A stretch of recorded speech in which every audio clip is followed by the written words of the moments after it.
할렐루야. 성령 충만으로 새해를 시작할 수 있게 해주신 하나님께 영광을 올려드립니다. 옆에 계신 분들과 인사하겠습니다. 당신의 인생 주님이 써내려가고 계십니다. 아멘. 기대가 되는 것 같아요. 네. 오늘의 인사는 무엇일까? 이렇게. 네. 오늘은 오 크신 하나님 12번째 이야기, 사랑의 하나님 첫 번째 이야기입니다. 이제 거진 다 와가고 있는 것 같아요. 사랑의 하나님이 나온다는 것은 거의 이 모든 지금까지의 속성을 종합하면서 그것의 뿌리가 어디에 있었는가, 하나님이 사랑이시다라는 사실에 사실 있었다, 이런 얘기를 하면서 이제 거진 이제 마지막으로 가고 있는데요. 사랑의 하나님은 한 번에 다루기에는 너무 내용이 커서 세 번으로 나눠서 진행을 하도록 하겠습니다. 성경에 보면요, 하나님께서 우리를 사랑하시되 어떻게 사랑하시는지에 대해서 정말 반복적으로 여러 성경 저자들과 선지자들을 통해서 얘기를 해주고 계십니다. 예레미야 선지자를 통해서 하나님은 우리를 향한 사랑이 무궁하시다라는 말씀을 하고 계시고요. 모세를 통해서는 이스라엘을 선택해서 집중적으로 독점적으로 내가 너희를 사랑했다라는 말씀을 계속해서 반복하고 계시고요. 또 요한을 통해서는 하나님께서 우리를 사랑하시되 끝까지 포기하지 않고 사랑하셨다, 그렇게 계시하고 계시고, 또 사도 바울을 통해서는 자신의 목숨까지도 아끼지 아니하시고 사랑하셨다, 이렇게 이야기를 하고 있습니다. 아마 성경을 많이 읽으신 분들은 제가 이렇게 한번 말씀드려도 어디서든 기억이 나실 거예요. 이 이야기는 무슨 뜻이냐 하면, 하나님은 당신이 저와 여러분을 향해서 얼마나 많은 사랑을 갖고 계신 분이신지, 그리고 모든 것을 대할 때 그 사랑이 동기가 돼서 행하고 계시다는 걸 알리고 싶으신 거예요. 그런 마음이 느껴져요. 제가 이렇게 성경을 읽다 보면 사랑은 너무 좋잖아요. 사랑밖에 저는 몰라요. 저는 사랑이 참 좋거든요. 살아가면서 누군가를 사랑할 때로 사랑을 받을 때가 가장 행복했던 것 같고, 그래서 사랑의 하나님이란 이런 주제를 묵상할 때도 참 좋더라고요. 지금까지 우리가 배워왔던 그 하나님의 속성들을 생각해 보면, 여러분 하나하나 여러 가지를 한 10가지 가깝게 배웠지만 그 결론은 다 어디로 떨어져요? 왜 하나님이 그렇게 하실까를 생각했을 때는 저와 여러분을 사랑하시기 때문이다, 그렇게 결론이 떨어지더라고요. 자비하신 하나님, 왜 자비하셨을까? 우리에게 우리를 사랑하시니까. 그 자비하심이 열매를 맺은 게 은혜라고 했죠. 자격이 안 되는 우리를 먼저 찾아와 주셔서 사랑해 주셨다. 그러나 그렇게 사랑해 주시되 공으로 막 그냥 이렇게 뭐랄까 보람 없이 우리가 그냥 정신승리만 하게 사랑해 주시는 게 아니라, 아픈 부분이 있으면 직접 가서 고치심으로써 우리가 고쳐야 될 구습, 죄에 얽혀 있는 부분이 있다면 그 부분을 직접 가서 지적해 주시고 같이 손잡고 일으켜 세워 주심으로, 거룩하신 하나님이시기 때문에 공의로운 방법과 절차를 통해서 우리를 예수님을 닮은 형상으로 직접 구체적으로 세워 나가시더라.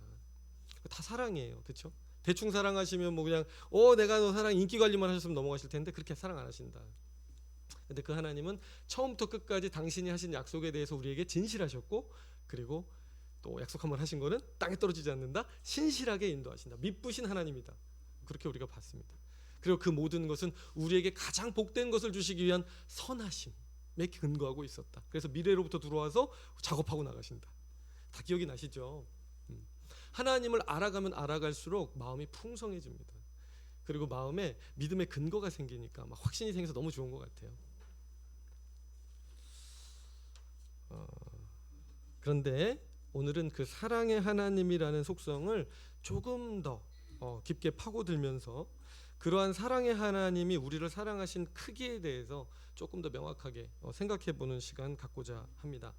그 일을 위해서 오늘 첫 시간인데요. 오늘 첫 시간에는 과연 그 선하신 계획 속에서 하나님이 우리를 사랑하심으로 우리에게 궁극적으로 선물해 주시고자 하시는 그것, 도대체 뭘 선물해 주고 싶으신 건가?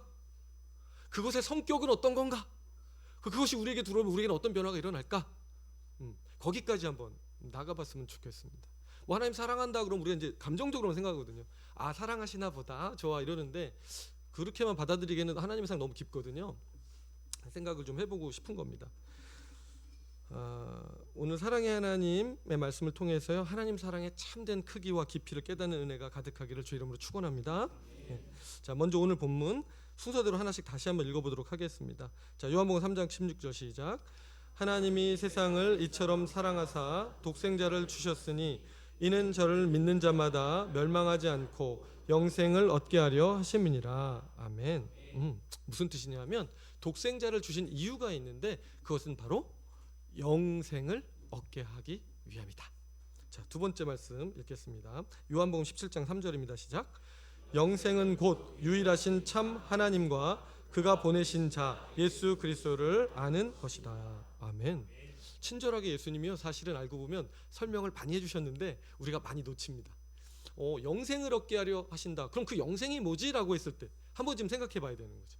그 영생은 뭐라 그러시냐면 참 하나님 아는 것, 예수 그리스도 아는 것이라고 말씀합니다. 안다는 건 뭐지? 궁금하시죠? 자, 이제 세 번째, 우리 베드로 후서 1장 3에서 4절 같이 읽겠습니다. 시작. 그의 신기한 능력으로 생명과 경건에 속한 모든 것을 우리에게 주셨으니 이는 자기의 영광과 덕으로서 우리를 부르신 이를 알므로 말미암음이라. 이로써 그 보배롭고 지극히 큰 약속을 우리에게 주사 이 약속으로 말미암아 너희가 정욕 때문에 세상에서 썩어질 것을 피하여 신성한 성품에 참여하는 자가 되게 하려 하셨느니라. 아멘. 하나님께서 생명과 함께 경건에 속한 모든 것을 우리에게 주셨다라고 하시면서 그 이유가 뭐냐를 쭉 뒤로 설명하시다가 마지막 가서 정욕을 피하고 이 세상 정신을 피하고 신성한 성품에 참여하는 자 되게 하려 하셨다라고 말씀하십니다. 신성한 성품, 누구의 성품일까요? 하나님의 성품, 예수님의 성품이죠. 우리 지금까지 하나님의 성품 계속 배워왔죠. 그거 주시려고 그러시는구나. 하나님이 갖고 계신 그거, 가장 소중한 하나님의 생명에 해당하는 그거 우리한테도 주시려고 그러시는구나 생각하게 되는 거예요, 여러분. 자, 이 지점에서 우리가 무슨 생각을 한 번쯤 하게 되냐 하면, 평소에 우리는 사랑의 하나님을 떠올릴 때 어떤 생각을 떠올리냐면, 하나님이 우리를 사랑하셔? 그러면 그 사랑의 하나님이란, 하나님의 사랑은 우리의 건강 혹은 우리의 물질적인 필요를 채워주는 사랑일 거야, 이렇게 생각하는 거예요. 그래서 우리가 기도하고 막 붙드는 거의 대부분은 현실적인 문제인 경우가 많죠, 사실은. 그렇죠? 저 말이 틀렸느냐? 아니에요, 틀리지 않았습니다. 이거 잘못하면 또 영육 이혼론 되니까 우리는 육을 귀하게 생각합니다. 이 기반이 없이는 절대로 못 살아요. 그러니까 병 걸린 것보다는 건강한 게 당연히 낫죠. 그리고 물질적으로 궁핍한 것보다는 채워져 있는 게 훨씬 낫죠. 좋습니다. 그것을 기도해서 응답받고 하나님 채워주시는 그것, 하나님의 사랑 분명하고요. 그것은 사랑받는 자녀의 확증된 증거가 명확합니다. 다만 여기서 끝이면 문제가 좀 있는 거죠. 하나님의 사랑을 한 반토막밖에, 반토막이라보다는 이제 질적인 그 가치의 중요성을 봤을 때는 한 10%밖에 모른다라고까지도 말할 수 있을 것 같아요. 하나님이 진짜 우리에게 채워주시고 싶으신 것이 무엇이고, 그것이 실현되었을 때 우리에게 나타날 삶의 풍요로움과 그 무게와 품격과 가치와 깊이를 따진다면, 단순히 이 좀 아프다가 안 아픈 거 물론 이게 중요해요. 이거 없으면 아무것도 사실 못하니까 중요하죠. 하지만 더 깊은 영적인 만족에까지는 사실 갈 수가 없고, 거기까지 마음을 쓰신 하나님을 이해하지 못하면 하나님이 얼마나 우리를 사랑하시는가, 십자가를 왜 지셔야 하는가에 대한 이해가 상당히 피상적인데 그칠 수가 있어요. 그래서 오늘은 이제 그 생각을 여러분과 나누고 싶은 거예요. 부모가 아이에게 사탕을 선물해 줄 수도 있어요. 아이는 어릴 때 사탕만 원하니까. 물론 사탕이 그 아이에겐 최고겠죠. 천국이에요. 그러나 진짜 부모가 전 아이의 인생을 놓고 주고 싶은 게 사탕이라면, 그 부모는 20살이 되고 30살이 돼도 자녀에게 사탕만 줘 맨날. 어떠세요, 여러분? 에이, 그건 아니죠. 부모가 왜 그래? 이런 마음 들죠? 부모가 사랑이 있으면 그러면 안 되지. 그렇죠. 하나님도 사탕만 주시는 분은 아니라는 얘기를 드리고 싶습니다. 그래서 우리에게 주시는 것의 가치, 그 비교할 수 없는 크기에 비례해서 하나님의 사랑을 우리가 한번 생각해 볼 수 있겠다. 하나님은요, 우리 기준에서 제일 좋은 거, 뭐 우리가 생각했을 때 우리 머리로 생각했을 때 제일 좋은 것을 주시고자 하시는 분이 아니라 당신 기준에서 당신이 가지고 계신 것 중에서 가장 좋고 가장 소중한 부분을 우리에게 나누시기를 원하시는 분이라는 얘기를 아까 세 구절 우리가 읽은 말씀을 해주고 계신 겁니다. 영생이라는 단어 속에 그 전부를 담아 놓으셨어요. 자, 저의 이런 말이 허황된 얘기가 아니라 실제 성경 전체적으로 봤을 때, 그리고 신학적으로 봤을 때 얼마나 정교하게 사실인지를 한번 나눠보도록 하겠습니다. 첫 번째, 어떻게 알 수 있는가? 자, 그렇다면 질문이에요. 우리는 하나님께서 우리에게 주시고자 하시는 것이 하나님 당신이 소유하신 영원한 생명, 불사의 생명이라는 것을 어떻게 확신할 수 있습니까? 적어도 세 가지 증거가 있습니다. 첫 번째 증거는 뭐냐면, 여러분이 이미 잘 이해하고 계실 부분인데, 인간이 하나님의 형상으로 창조되었다라는 그 사실 자체에 이미 그 메시지는 담겨 있습니다. 같이 한번 읽어보겠습니다. 창세기 1장 26에서 27절입니다. 시작.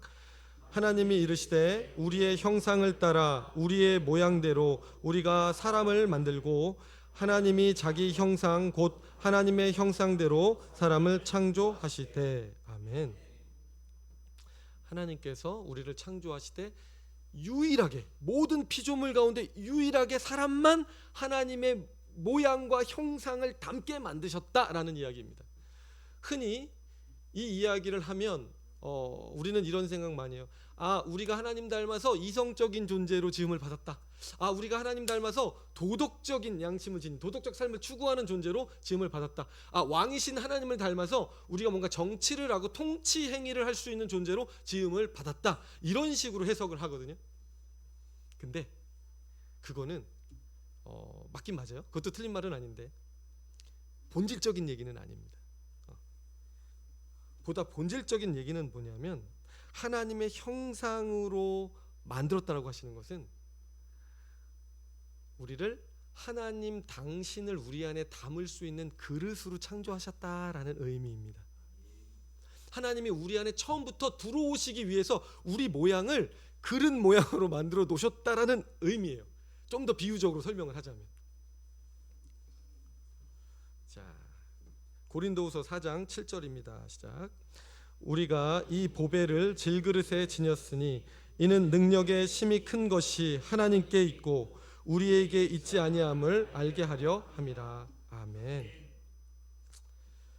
우리는 질그릇과 같은 연약한 피조물이에요, 여러분. 그런데 우리가 뭐 좀 해볼 수 있다면, 뭐 좀 대단한 것을 누려볼 수 있다면, 뭐 좀 인생에서 굉장한 것을 만끽해 볼 수 있다면, 그건 왜 그러냐? 보배이신 하나님이 우리 안에 들어오실 수 있기 때문에 그렇습니다. 우리는 그냥 이 컵처럼 그냥 그릇이에요. 이 자체로는 아무것도 할 수 없습니다. 근데 이 안에 무엇을 담느냐에 따라서 인생의 격이 달라지고 가치가 달라져요. 그런데 사람들은 보통 여기를 명예로 담기도 하고요, 돈으로 담기도 하고요, 인기로 담기도 해요. 내가 좀 명품을 걸치면 좀 괜찮아 보이지 않을까? 내가 좀 좋은 대학을 나오면 사람들이 볼 때 되게 대단해 보이지 않을까? 끊임없이 이 그릇을 올리면서 이렇게 높이면서 살아가는 걸 가치가 있다고 생각하고 살아갑니다. 그런데 하나님은 그렇게 말씀하지 않으세요. 그런 거 그래, 좋을 수 있지. 너에게 달란트로 내가 줘서 조금은 다소간에 누릴 수 있게 하였다. 그러나 네가 진짜 거 못 누리면, 진짜를 담아내지 못하면 너는 아무것도 아니야. 너 인생은 아무것도 아니야.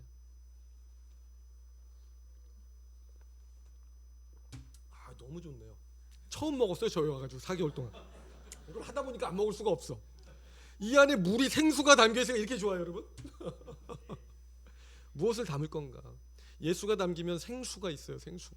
콸콸콸콸. 뱃속에서 세상이 알 수도 줄 수 없는 평안이 터질 것이다 말씀하셨잖아요. 하나님 생명에 연결될 때만 우리는 그 연결에 의해서 뭔가 뻗어보고 해볼 수 있는 존재들입니다, 여러분. 제가 그런 얘기 드렸던 거 기억나세요? 처음 왔을 때 형상과 모양을 설명하면서 제가 장갑을 비유로 들었던 적이 있어요. 장갑이 손가락 모양으로 만들어져 있잖아요. 근데 속에는 구멍이 다 나 있잖아요. 근데 장갑은 그 자체로 놓으면 어때요? 아무 힘도 없고 아무짝에도 쓸모가 없어요. 그런데 그 안에 손가락들이 딱 주인공이 들어가면 어떻게 돼요? 그때부터는 쓰임에 합당하게 쓰이죠. 그게 만약에 어떤 우리가 뭐라 그러죠? 어떤 공사를 하거나 뭐 벽돌을 날르거나 그렇다면 그거 나름의 사용 쓰임에 맞게 이 장갑이 쓰이잖아요. 저희 집에 가면 냉동실에 장갑이 2개 들어가 있어요. 아주 큰 장갑, 권투 장갑이 들어가 있어요. 저는 이유를 지금도 알지 못해요. 그것이 뭔가 더 좋은 성능을 내는지 잘 모르겠지만 우리 아들은 늘 권투 장갑을 넣거든요. 요즘도 들어가면 권투 장갑을 던져주지만 제가 요즘 안 받고 있어요. 코피 사건 이후로 안 받고 있습니다. 그 권투 장갑이 무슨 힘이 있겠어요, 그죠? 제 주먹에 들어가서 후구를 한번 해야 이게 가슴이 아픈 효과를 보겠죠, 그죠? 우리 인생이 그와 같다. 우리는 모양과 형상으로 만들어져서 껍데기들이다. 사실 알고 보면 모양만 있는 존재들이다. 그 안에 뭔가를 담기 위해서 만들어졌다. 근데 누구의 형상이라고 가르쳐 주시느냐? 하나님의 형상이다. 즉 처음부터 뭐냐? 우리는 하나님이 들어와서 딱 담겨질 때 이 붕어빵 기계도 붕어빵 그거 모양이 딱 맞게 만들어져 있죠? 그렇다는 거예요. 우리는 각자 붕어빵 기계다. 아멘. 붕어빵이 또 동의가 안 되죠. 더 좋은 걸로 해줬어야 되는데. 생명력은 거기서 나오는 거예요, 여러분. 제가 금요일마다 지금도 면담하고 있어요. 신방을 못 가니까 제가 뭐 이제 3월부터는 좀 다닐 건데 일단 여기서 만나거든요. 이번 주에도 한 남자 집사님과 다이나믹한 대화를 나눴습니다. 얼마나 은혜가 됐든지 허락 안 받고 좀 나누도록 하겠습니다. 이거 본인은 제가 말 안 하니까 상상만 하세요. 누구실까? 참 신앙생활 열심히 하시는 분이에요. 앞에서 찬양 보컬도 조금 하시고. 그래서 제가 여쭤봤어요. 어떻게 신앙을 가지게 되셨냐? 대답하시기를 당신은 모태신앙도 아니고 그냥 고등학교 때 친구 따라갔다가 비닐하우스 교회가 있었대요. 4-5명 친구끼리 그 교회를 그렇게 사수하면서 재밌게 지낸 거예요. 신앙을 그렇게 이제 배운 거죠. 그러다 어느 날 집에 앉아 있는데 인생에 대한 고민을 했더라는 거예요. 사춘기라서. 어떻게 앞으로 살아가야 될 것인가, 인생은 무엇인가 이러고 있는데 그때 빛으로 하나님이 임하신 거예요. 야, 이거 안 믿을 거라고 저한테 얘기하시면서 했는데 본인은 너무 생생하니까 이제 얘기를 하시더라고요. 빛으로 하나님이 나타나셨대요, 자기 앞에. 그리고 나서 내가 너를 사랑한다 그러셨대요. 엄청나죠? 그날 이후로 거의 뭐 화상을 입은 것처럼 그 하나님의 사랑하신다는 그 말씀이 그 분에게는 너무나 큰 감동이 돼서 정말 그냥 막 너무 좋았대. 그냥 이 표현을 잘 못하세요. 근데 이제 너무 좋으니까 표현이 안 되는 건데 그냥 펑펑 울었대요. 너무 좋아서. 그래서 예전에 다니던 교회 목사님이 그런 말씀을 하셨는데 그 말씀이 딱이더라는 거예요. 예수님 만난 이후로. 그 말씀이 뭐였냐? 난 그 목사님 대단한 목사님을 생각해. 예수님의 사랑을 만나면 예수님이 진돗개와 같으셔서 한번 물면 놔주지를 않는데요. 예수님이. 그래서 그 사랑이 나의 마음을, 그분의 마음을 잡은 날 이후로 그분의 사랑만이 진짜 사랑으로 이렇게 자기 마음을 기쁘게 하셔서요. 그 뒤로는 다른 것들이 그렇게 자기를 그렇게 못 하신다는 거예요. 지금도 사람 팔자가 참 그 진돗개 팔자가 돼서 교회를 떠날 수가 없다네요. 정말로. 그 기쁨은 말씀을 들을 때 또 살아나고 찬양을 할 때 또 살아나고 자꾸 살아나니까 좀 물론 본인도 피곤한 날도 있대요. 있으시대요. 근데 그냥 그게 사라지질 않는데요. 이거 어떻게 하면 좋아 이거. 이거를 우리가 뭐라 그래요? 중생했다 그러잖아요. 성령님 그 안에 들어오셨다 그러잖아요. 제가 이 간증을 듣는데 목사님 하나님은 빛이세요 그러더라고요. 빛. 그래서 제가 그렇죠. 빛과 같은 분이 빛과 같은 게 아니라 빛이세요. 그 설교할 때 사실 우리가 많이 쓰는 워딩 중에 하나거든요. 빛과 소금 빛이다. 뭐 이거 할 때랑 딱 비슷한데 빛이 들어오면 어둠이 사라진대요. 너무 확신해서 얘기를 하셔서 똑같이 흉내 내는 거예요. 네. 우리를 즐겁게 해주는 이 복음은 그 빛이 그 밝음이 너무 좋은 거예요. 주님이 계실 때 그 상태가 너무 좋은 거예요. 그래서 평생을 하나님 곁을 떠날 수 없을 것 같다. 왜? 진돗개가 놔주질 않으니까. 우리 예수님은 진돗개 예수님. 저는 제 평생에 신앙생활하면서 야 예수님을 진돗개에 비유하시는 그 목사님 참 대단하신 분이다. 저도 각인이 됐어요. 안 놔주는구나. 이 견인교리가 아주 딱 이해가 됐어요. 제가 성령이 놓지 않는다 그러는데 여러분 이게요 눈치채셨는지 모르겠지만 이 삶이요, 질그릇에 보배를 담고 살아가는 삶의 실존이에요. 제가 얼마나 은혜가 됐는지 모릅니다. 와, 그래서 앞으로 별로 이렇게 설교를 막 열심히 안 해도 되겠다, 저분한테는 뭐 이런 생각이 들어요. 진돗개가 물고 있는데 뭐 내가 뭘 하든지 뭐 해받으실 것 같고. 참, 너무 감사했습니다. 그러면서 하나 또 생각났던 게 밭에 감추인 보화가 생각이 났어요. 천국을 밭에 감추인 보화 같다고 예수님께서 비유해 주셨잖아요. 무슨 뜻이냐? 한시적 생명의 존재인 우리가 영원하신 하나님을 발견한 것, 그래서 그분의 그 생명의 능력을 얻은 것, 그것이 곧 천국이다. 천국은 여기 있다 저기 있다 할 수 없다 그랬거든요. 어디 장소적인 개념이 아니에요. 질적인 거예요. 우리의 삶의 질이 달라지는 거란 말이에요. 왜 달라지는가? 한시적인 존재가, 한계가 있는 존재가 한계가 없는 생명을 맞이했을 때 그 영원함과 그 깊이 속에서 누리는 그 기쁨이 이루 말로 할 수 없다는 거예요. 진짜 이거는 나는 진짜 내가 언어가 그랬지만 제가 좀 언어를 좀 더 설명할 수 있으면 좋겠어. 도대체 이 기분을 어떻게 설명할 수 있을까요? 이 평안을, 이거 그냥 샬롬. 근데 샬롬이 날 수도 있어요. 제가 뭔가 찍어서 설명하는 순간 나머지 공간은 설명이 안 되거든요. 그래서 언어가 참 어렵습니다. 기도 좀 많이 해주세요. 우리 목사님께 언어의 은사를 더 주셔서 더 잘 묘사할 수 있도록.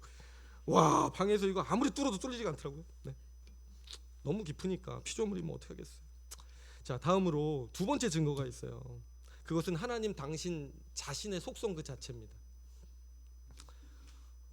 무슨 얘기냐면 이미 피조물인 사람에게 들어오시기로 작정하시기 전에, 이미 창조를 통해서 우리 안에 들어오실 수 있는 형태로 우리를 창조하시고 그것을 목적하시기 이전에 하나님 당신 자체가 삼위일체 하나님이시잖아요. 그 삼위일체 하나님이 이 존재됨을 우리가 생각했을 때 이 성경은 뭐라고 얘기했냐면, 아버지가 이미 아들에게 아빠가 가지고 있는 그 생명을 똑같이 공유했다라고 말씀해 주세요. 읽어볼게요. 읽어봐야 또 얘기가 될 것 같아요. 요한복음 5장 26절입니다. 시작.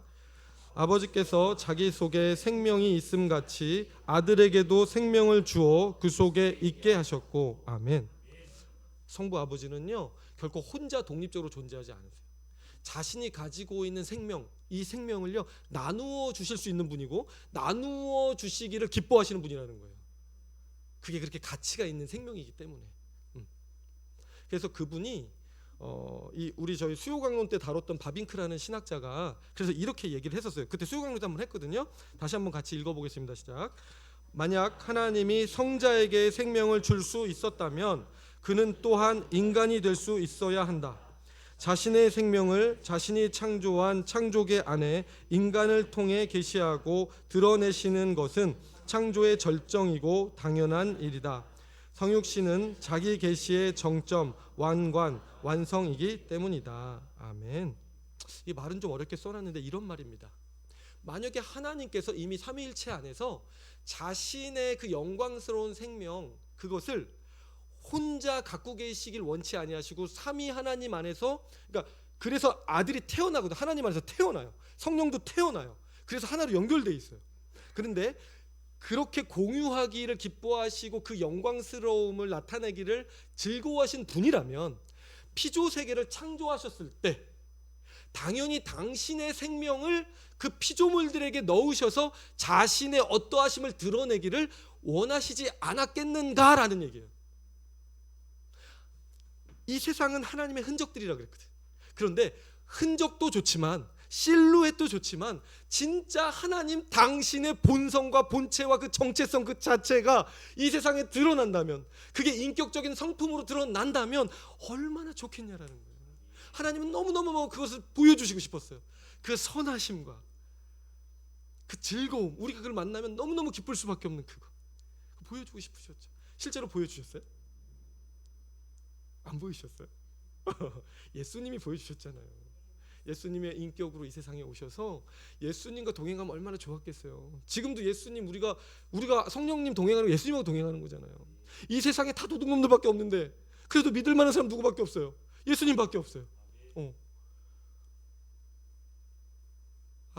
이거 어떻게 표현하나? 자, 네. 어쨌든 하나님은 너무너무 자신의 속성과 본성을 드러내서 창조계 내에서 보여주시고 싶었다. 그렇다면 당연히 그 왕관과 그 정점 하이라이트엔 하나님 당신 자체를 나타내는 피조물이 있어야 했다. 그것은 인간이었다라는 겁니다. 그러니까 저와 여러분이 갖는 가치가 그냥 여러 사람 중에 하나가 아니고 그냥 개미들 막 중에 하나가 아니라 하나님을 대리해서 하나님을 나타내는 존재들이라는 거예요.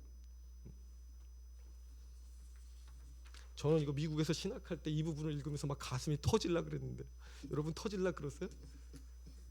그건 목사님 얘기고요. 좀 어려운데 그렇죠 여러분?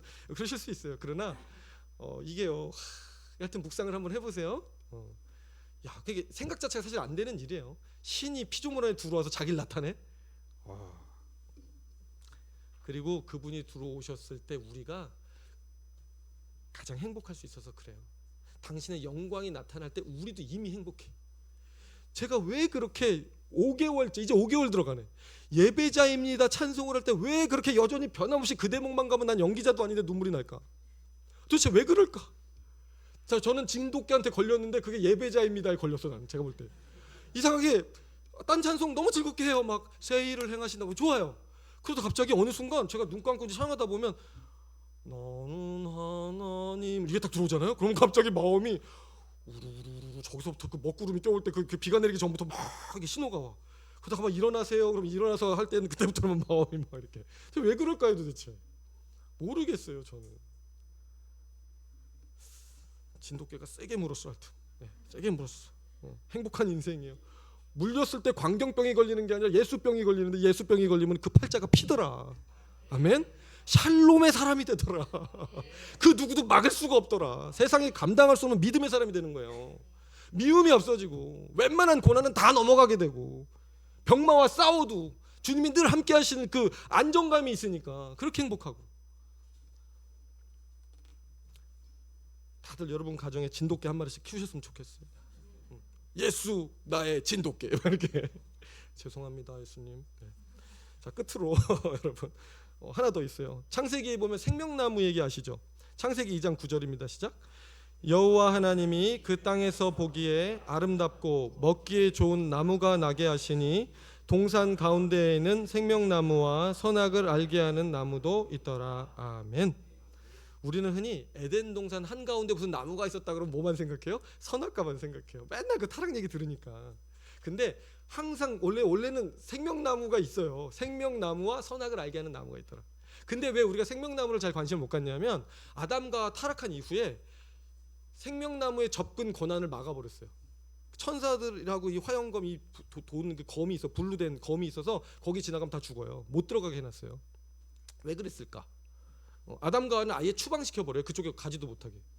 죄의 삭은 사망이기 때문에 죄인은 절대로 그 생명에 거할 수가 없거든요. 그런데 예수님께서 십자가 지시고 십자가에서 우리를 속죄하셨을 때 이제 속죄가 너무 귀한데 다시금 생명나무로 가는 길이 열렸어요. 저 생명나무가 상징하는 게 뭘까요? 선악과가 상징하는 게 뭡니까? 하나님 주권. 월권할서는 안 되는 하나님의 주권. 그거 넘어가면 타락이. 정말 중요한 거예요. 생명나무는 하나님이 창조 속에서 계획하셨던 궁극적인 목표 지점이 저거예요. 하나님의 생명에 우리가 참여하는 거. 하나님의 생명을 피조물이 함께 공유하는 거. 그래서 하나님의 신성에 참여하는 걸 생명나무로 표현하신 거예요. 그래서 다시금 돌아갑니다 여러분. 요한복음 3장 16절 다시 읽어보겠습니다. 시작. 하나님이 세상을 이처럼 사랑하사 독생자를 주셨으니 이는 그를 믿는 자마다 멸망하지 않고 영생을 얻게 하려 하심이니라. 아멘. 이제 저 영생이라는 단어가 새로워지는 거예요 여러분. 우리는 영생이라 그러면 안 죽고 사는 거라고 생각해. 그냥 주구장창 오래 사는 거라고 생각해. 우리 아이들이 늘 했던 질문, 한 10살쯤 되면 항상 하는 질문, 아빠 천국이 좋기는 한데 제가 생각해 봤는데요 안 죽는 것도 좀 그렇지 않아요? 지겨울 것 같은데요. 동의가 한 번도 그런 생각 안 해보셨어요? 저 그 생각 진짜 많이 해봤는데 그러다가도 갑자기 또 죽는다고 생각하면 또 죽어서는 또 안 될 것 같은데 이게 딜레마가 있거든요. 영생은요 단순히 목숨만 연장하는 이런 긴 인생이 아닙니다. 여러분 이 땅에서 살아보셨죠? 어떻게 빨리 저기 하나님 만나고 싶어요? 아니면 계속 열심히 살고 싶어요? 이 층에 따라 달라요? 20대, 30대 한 중반까지는 아직은 더 살고 싶을 거예요, 그죠? 근데 제가 볼 때 한 60 넘어가고 인생 이제 뭐 단맛 쓴맛 다 보신 분들은 빨리 주님 오셨으면 좋겠다 이런 생각이 드실 수도 있어요. 이게 네, 세상에 선한 것이 별로 없다 보니까 다 익숙해지고 나면은 이제 그날이 그날이고 빨리 주님 만나고 싶거든요, 사람이요. 근데 만약에 이 상태로 영원히 산다 그러면 지옥 같을 것 같아요. 한 군데씩 고장 나기 시작하고 막 힘들고 인생이 이 전철역 가다 보니까 계단이 한 3계단으로 딱 돼 있고요. 이 딱 화보에 이 계단이 두려우신 분들은 뭐 우리 병원으로 오라고 그러더라고요. 무릎이 이제 아프. 순간 제가 보면서 아직 나는 아니야 말해서 내가 내려왔거든요. 근데 약간 한곁에 한 10년 내로 약간 불안감이 있는 거예요. 저희 권사님들 올라오실 때 힘드시다 그러면요, 예전에 어릴 때는 조금 더 젊을 때 전도살 때는 공감이 안 됐어요. 근데 가끔 좀 아파도 보고 이제 이러다 보니까 그러시다 그러면 우리 교회 엘리베이터 없는 게 너무 죄송할 때가 있어요. 얼마나 힘드실까 진짜. 업어드릴 때도 없고, 그죠? 한 명만 업어드리면 더 편해한다 그러니까 또 그럴 것 같기도 하고. 또 우리 한 목사님처럼 좀 커야 또 업어드려도 승용차 타는 기분 날 텐데, 제가 업어드리면 자전거 타는 느낌 날까 봐 제가. 네. 하여튼 네. 여러분 영원한 생명, 하나님이 우리를 사랑하셨던 이유는 이 영원한 생명을 넣어주시고 싶어서 그러셨던 겁니다. 그래서 가난할 때 가난을 도와주시는 거 너무 좋죠. 그리고 병 들었을 때 치료해 주시는 거 너무 좋죠. 외로울 때 위로해 주시는 거 너무 좋죠. 그런데 하나님이 주신 최고의 선물, 그리고 그분이 계획하셨던 최고의 선물은 우리 안에 성령을 선물하시는 거였어요. 그래서 하물며 너희일까 보냐, 좋은 것을 악한 자도 줄 텐데 너희에게 이것을 주지 않겠느냐, 늘 얘기되는 게 뭐예요? 성령이에요. 저는 청소년기에 이것 때문에 정말 기분이 나빴어요. 하필 왜 성령을 준다 그럴까? 좀 더 좋은 거 집도 주고 차도 주고 그냥 나 잘 믿으면 하여튼 그냥 이 세상에서 그냥 아주 잘 나가게 해줄게, 이거를 바랬는데 성령을 준다. 그런데 35세 이후로 이 구절이 좋아졌어요. 제가 35세 기점으로 진짜 성령, 그 전부터 성령 내 안에 계셨는데도 불구하고 잘 몰랐어요 제가. 근데 지금 벌써 한 10몇 년 됐네요, 그죠? 성령과 정말 동행한 지 제가 한 16년, 17년 돼가는데 마음이요 너무너무 행복해요. 우리 장로님들이 성령 수술 받아야 된다 그러면 무슨 말인지 알겠고 너무 행복하고, 그냥 성령이 그 안에 계신 분들을 만나면 너무 기쁩니다. 누리고 계시죠? 아직 아닌 분들 계세요? 힘내세요. 다음은 여러분들이 주인공이에요. 저도 그랬거든요. 자, 그렇다면 이 생명은 어떤 생명인가? 두 번째 질문이에요. 어떤 생명을 우리 안에 주시는 걸까? 영원한 생명이라는 것은 어떤 성격을 지닌 생명일까? 그 생명이 들어오면 우리는 어떻게 변화될까? 그 답은 누구에게 있을까요? 어디서 찾으면 우리가 그 예를 찾을 수 있을까? 예수님. 예수님은 중보자로도 오셨지만 우리의 모델로도 오셨어요. 예수님은 야, 너희들이 미래에 이렇게 행복하게 살게 될 거야, 너희들의 이게 운명이야, 가르쳐 주시려고 오신 분이 예수님. 자, 예수 생명, 예수의 생명이 타락 이후 역사 속에 감춰졌던 그 신적 생명의 비밀을 밝혀 주셨는데 그것은 바로 십자가였습니다. 여러분은 십자가가 그냥 우리를 도와주시기 위해서 예수님만 지신 거라고 생각하실 수 있어요. 근데 그렇지 않습니다. 십자가는요, 영원한 생명을 소유하신 분이 그 절정에서 드러내신 하나님의 속성의 하나예요. 작동하는 방식, 존재 방식, 그 생명이 존재하는 방식이 십자가입니다. 너무 장엄한 얘기인데 그것을 다른 말로 예수님은 한 알의 밀알의 삶의 형태로 말씀해 주셨어요. 같이 읽겠습니다. 시작. 내가 진실로 진실로 너희에게 이르노니 한 알의 밀이 땅에 떨어져 죽지 아니하면 한 알 그대로 있고 죽으면 많은 열매를 맺느니라. 아멘. 생명의 본질이 뭐냐? 그 영원한 생명은 그냥 시간 오래 사는 게 아니라 질적인 차이가 있는 생명인데 그 생명이 들어오면 뭐가 이식이 되는 거냐? 그 내용이 십자가이자 밀알의 삶이라는 거예요. 밀알은 뭐예요? 한 알의 밀알이 땅에 떨어져요. 아프겠죠. 자신은 가루가 되고 죽습니다. 그런데 흙 속에 들어가서 뭐가 돼요? 양분이 돼서 무언가 그 안에 있던 다른 씨앗을 자라나게 하고 열매 맺게 하고 새들이 깃들어서 풍성하게 만들죠. 천국의 비유였어요. 예수님께서 십자가의 사랑을 얘기하는 건데요. 조금 설명하기 전에 먼저 요한복음 4장 8절 읽겠습니다. 시작. 하나님은 사랑이시라. 아멘. 하나 더 읽을게요. 요한복음 13장 1절입니다. 시작. 유월절 전에 예수께서 자기가 세상을 떠나 하나님께로 돌아가실 때가 이른 줄 아시고 세상에 있는 자기 사람들을 사랑하시되 끝까지 사랑하시니라. 아멘. 끝까지 사랑하신다. 하나만 더 읽을게요. 요한복음 15장 13절입니다. 시작. 사람이 친구를 위하여 자기 목숨을 버리면 이보다 더 큰 사랑이 없나니. 아멘.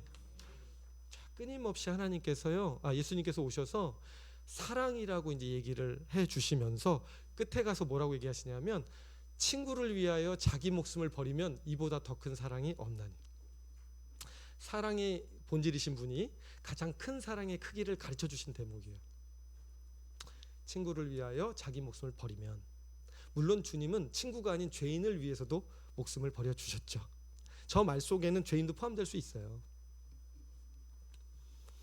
여러분, 우리 바이샘 교회가요 2026년에 분립개척을 지금 추진하고 있잖아요. 여러분들 거기에 대해서 어떻게 생각하시는지 모르겠어요. 그냥 대형 교회들이 늘 분점을 내듯이 우리 바이샘 교회가 그래도 이 세상에 퍼져나가야 될 가치가 있는 교회라고 생각돼서 우리 몸집을 좀 불려야겠다라고 해서 하나 이렇게 확장을 시키는 개념으로 아마 생각하실 확률이 매우 높다고 생각을 합니다. 그런데 여러분, 이거 사실은 그렇게 가볍게 들을 수 없는 얘기이긴 한데, 우리 교회가 분립개척을 하는 그 이유는요, 단순히 또 하나의 바이샘 교회를 만들기 위해서 하는 게 아니에요. 엄청난 철학이 담겨 있어요. 한 목사님이 허허 하시면서 별로 이렇게 자세히 설명 안 해주시니까 그렇긴 한데, 제가 이해한 바로는 오늘 저 미랄의 정신이 여기에 있습니다. 바이샘 교회 제자 훈련 왜 하게요? 그냥 조금 성경 지식을 빠른 시간에 속독으로 하고 그 다음에 교회에서 일할 사람들 빨리 배출해 내려고 저희가 제자 훈련 할까요? 그렇지 않아요. 정신이 있어요. 자기 거를, 자기가 가진 정말 소중한 걸 다 담아내서, 그걸 다 쏟아내서 그 배우는 사람에게 그 영혼이 정말 잘 될 수 있도록 자기 걸 다 희생하는 정신이 우리 교회 제자 훈련에 있어요. 분립개척 왜 하는가? 자신이 훈련시킨 목회 철학을 계대했던 제자가 전도사부터 강도사를 거쳐서 목사가 됐어요. 유학도 갔다 왔어요. 그 제자에게 16년간 최선을 다했던 그 목회지를 모든 것을 내리고 자기가 갖고 있는 목회의 노하우를 다 전수해서 한 교회가 서고 한 제자가 온전한 목회자로 세워지는 일, 진정한 제자 훈련의 미랄의 정신. 바이샘 로고 좀 보여주실래요? 바이샘 로고가 담고 있는 그 정신이 바로 그거예요. 예수님이신데 저 반석은 십자가가 그 생명의 본질이거든요.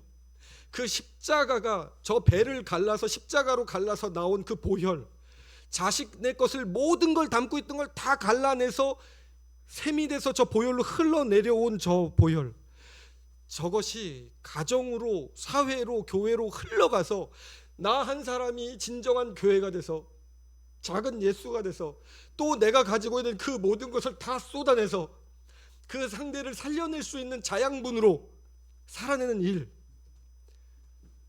쉬운 일은 아닌데, 들으면 너무 부담되는 일인데, 사실은 한 사람의 생명이 그런 삶의 방식을 갖추고 그 가치를 알고 실현할 때야 비로소 그 생명이 너무너무나 행복한 예수 그리스도의 참 생명을 공유하고 살아갈 수 있기 때문에 주님이 우리 바이샘교회를 선택하셔서 일찍이 저 귀한 성경의 가치관을 심어주신 거예요.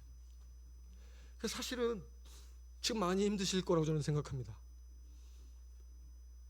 아니, 거꾸로는 많이 기쁘실 거라고도 생각합니다. 왜? 제가 어쨌든 목회자로 서서 이 자리에서 최선을 다하고 있고, 그리고 온 교회가 하나 돼서 나가고 있으니까, 그러면 목사님 입장에서 봤을 때는 이거보다 더 큰 기쁨은 없는 거예요.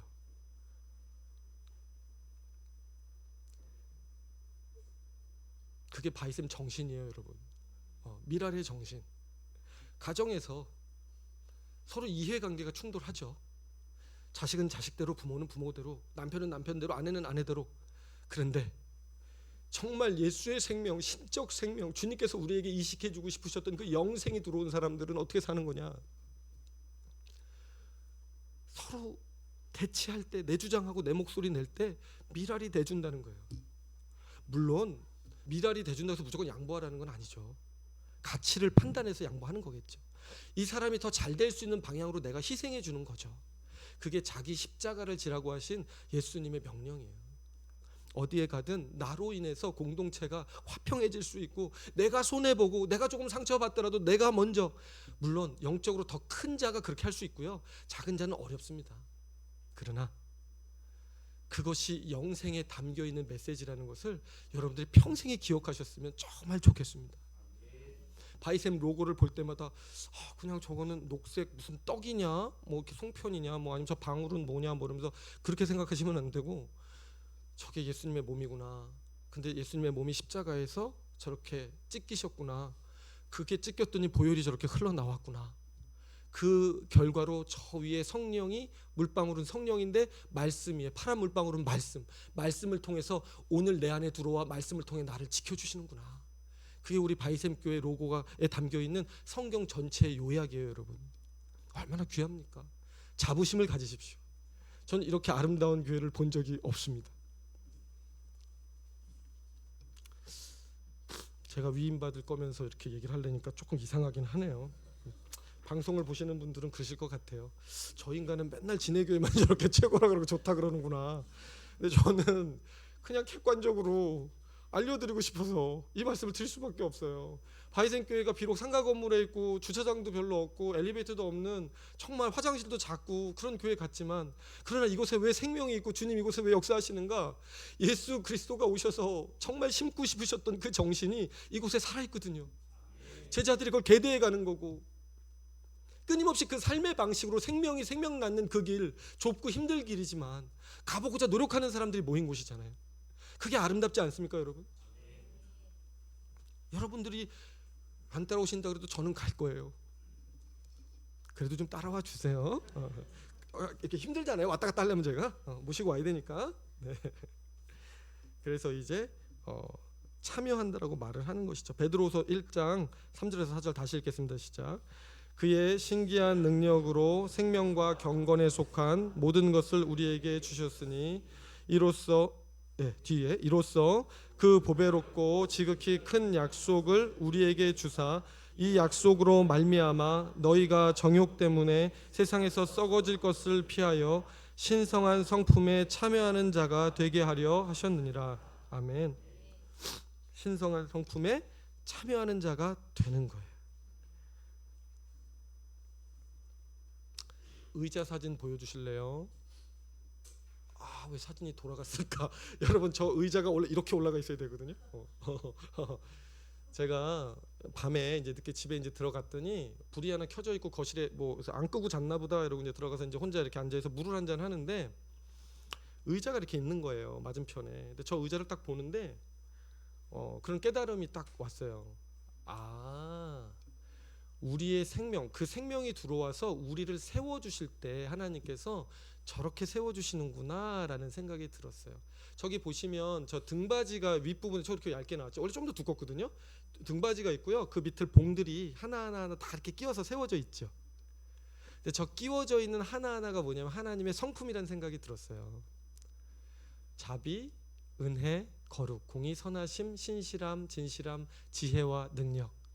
그 스몰 IM이요, 대문자 IM이 공급하시는 저런 성품을 받아서, 비록 우리는 원래 그렇게 살 수 없는 존재들인데 우리가 누군가를 향하여 사랑의 존재로 살아가되 그 상대를요 자비로, 은혜로, 거룩으로, 공의로, 선함으로, 신실함으로, 진실함으로, 지혜로움으로, 능력으로 세워주는 방식의 사랑으로 살아가는 삶. 그렇게 해서 먼저는 우리가 세워지고 그리고 나서 주님께서 우리가 누군가를 세울 때 저렇게 세워가게 해주시겠구나라는 영감이 딱 오길래 사진을 딱 찍어놨어요.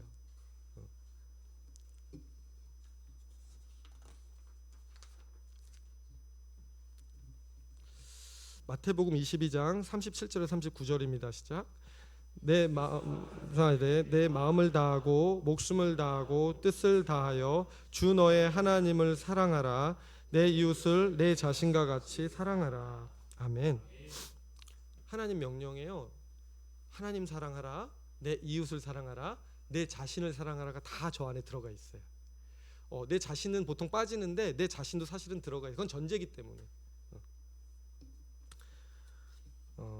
여러분, 하나님의 생명이 들어오기 전까지요, 우리는 하나님도 제대로 사랑하지 못하는 존재고요, 이웃도 제대로 사랑하지 못하는 존재고요, 심지어 나 자신조차도요 올바른 방법으로 사랑할 줄을 모르는 존재입니다. 하나님이 정말 사랑이 크신 분이라는 것은 뭐냐 하면 단순히 병 고쳐주시고 돈 없을 때 돈 좀 넣어주시고 이런 분이 아니라, 우리는 본체가 사랑이신 분의 형상을 닮아서 창조됐기 때문에 사랑에 있어서 성공하지 못하면 우리는, 그래서 그 관계가 그렇게 중요한 거예요. 지난주에서 관계 얘기를 했었는데, 사랑에 성공하지 못하면요 늘 우리는 공허할 수밖에 없는 존재들이에요. 그리고 불행해요. 근데 하나님께서, 하나님의 생명이 들어오면 내가 나 자신을 사랑하는 일에 있어서, 그리고 내가 내 이웃을 사랑하는 일에 있어서, 그리고 내가 생명의 근원이신 하나님을 사랑하는 일에 있어서 온전하게 설 수 있게 되는 거예요. 그걸 선물해 주시는 분이기 때문에 하나님은 정말 사랑의 하나님이신 것입니다. 원래 인간은 뭐 자기를 사랑한다 그러지만 자기를 혐오하거나 아니면 자기 집착에 빠져 있어요. 또 이웃을 사랑한다 그러지만 사실은요 웃는 얼굴로 늘 만나지만 이용하고 있거나 사실은 속으로 무관심한 상태에 있습니다. 그리고 하나님을 사랑한다고는 말하지만 우리는 사실 하나님을 외면하거나 형식적으로 사랑하는 경우가 비일비재합니다. 우리는 도무지요 진짜 건강한 사랑을 하지 못하는 존재들이에요. 그런데 정말 그분의 생명이 들어와서 우리 마음이 평강 가운데, 샬롬 가운데 넉넉해지면, 윤택해지면 우리 안에 올바른 방식으로 사랑할 수 있는 기준점이 생기기 시작하고 무게중심이 생기기 시작해서 아까 말했던 상대를 사랑하되 자비로운 마음으로, 자비로 사랑하되 때로는 공의로운 방식으로 사랑할 수 있는 균형 감각이 생깁니다.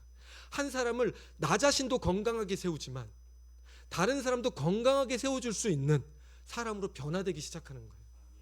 여러분, 뭘 원한다고 아이가 떼쓴다고 칼 같은 칼 한번 만져보고 싶어요. 칼싸움 하려고 칼하고 부엌칼 내줄 수 있습니까? 내줄 수 없는 거죠. 우리는 종종 근데 그런 식의 사랑을 하긴 해요. 이 사람이 혹시라도 기분이 상할까봐, 내가 마음이 좀 힘들어서 지금 이 상대한테 그렇게 말해주면 안 되는데 그 상대 듣기 좋은 말만 해주는 거야. 그러다 보면 그 상대가 망가질 수 있어요. 특히 목회자로서는 그런 부담이 많이 있습니다.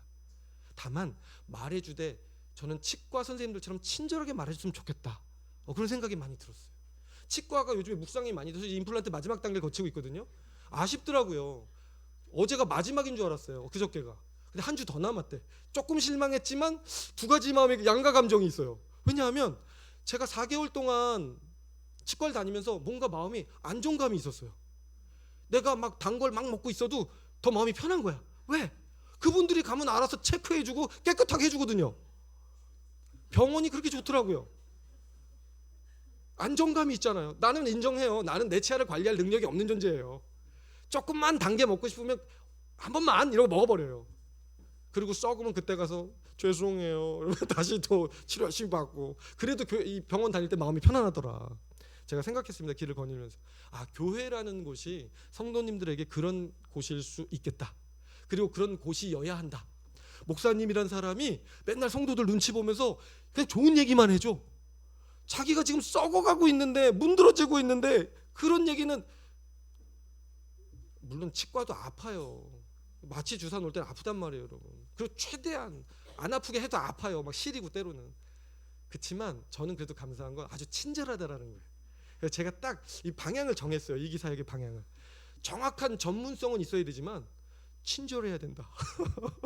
친절하게 벌리세요 오른쪽으로 이거 하니까 그 마음이 그래도 좀 좋더라고요. 제가 따라 하게 되고.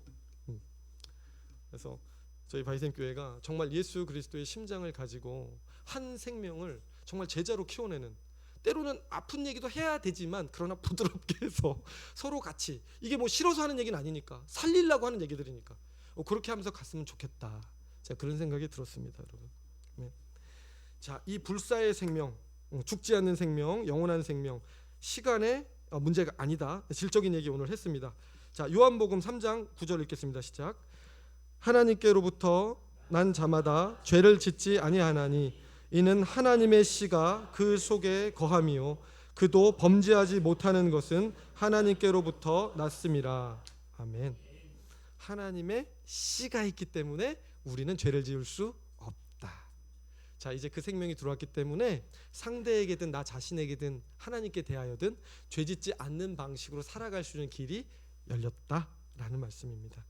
이것이야말로 피조적 자아의 참된 완성이고 최초에 하나님께서 계획하셨던 그 하나님을, 이 보배를 닮은 그릇으로서의 삶의 완성이 되는 겁니다, 여러분. 말씀을 맺겠습니다. 이제 우리는 분명히 압니다. 하나님께서 우리를 창조하심으로 우리에게 과연 무엇을 베풀어 주고 싶으셨던 건가? 물론 병 고쳐 주시고 돈 주시고 뭐 명예 주시고 직위 주시고 집 주시고 자동차 주시고 너무 감사합니다. 기도해서 얼마든 그것은 여전히 우리가 하나님께 필요하면 하나님이 주시는 것들이에요. 그러나 우리가 진짜 구해야 하는 것이 무엇인가에 대해서 생각해 봤으면 좋겠어요. 사랑의 하나님을 묵상할 때 하나님이 나를 어떻게 사랑하셨지? 아, 자동차 주셨지? 아, 집 주셨지? 아, 직업 주셨지? 그런 거 말고요, 여러분. 물론 그거 좋은데 하나님 나에게 성령 주셨지? 하나님 나에게 진돗개 되어 주셨지? 오늘도 물고 나 안 놓으셔서 나 천국 가겠구나, 내 인생. 오늘도 나 비극적인 일 많은데 왜 이렇게 기쁜 거야? 이거 도대체 뭐야? 이거 이 양가 감정은 뭐지? 두 마음이 공존해요, 여러분. 실제로 이 성도들은요. 힘든 건 힘든 건데 또 기쁨도 있어요. 믿음도 있어요. 소망도 있어요. 또 믿음의 형제들끼리 만나면 사랑도 있어요. 저는 이 사랑의 하나님 안에서 하나님 사랑의 크기를 모르면 미지근할 수밖에 없어요, 여러분. 뭐 하나님은 사랑이시라 이런 말씀 들어도요, 그냥 미지근해요. 근데 저는 그렇게 생각했어요. 왜 미지근할까? 오늘 설교를 준비하면서 사람들이 하나님이 진짜 주시려고 하셨던 게 뭔지를 잘 모르는구나. 그게 명확해지면 하나님 정말 우리를 귀하게 생각하셨구나. 우리를 당신의 생명을 나눌 파트너로 생각하셨구나. 그리고 지금도 그거 주셔서 내가 오늘도 힘든 가운데 살아갈 수 있는 이유, 그 생명력 바로 거기에 있었구나. 여러분, 우리 모두가 이 크신 하나님의 사랑 안에서 이 놀라운 사랑의 은혜 늘 차고 넘치게 경험하시는 저 여러분 되시기를 주의 이름으로 축원합니다. 네, 우리 소원 찬양하겠습니다.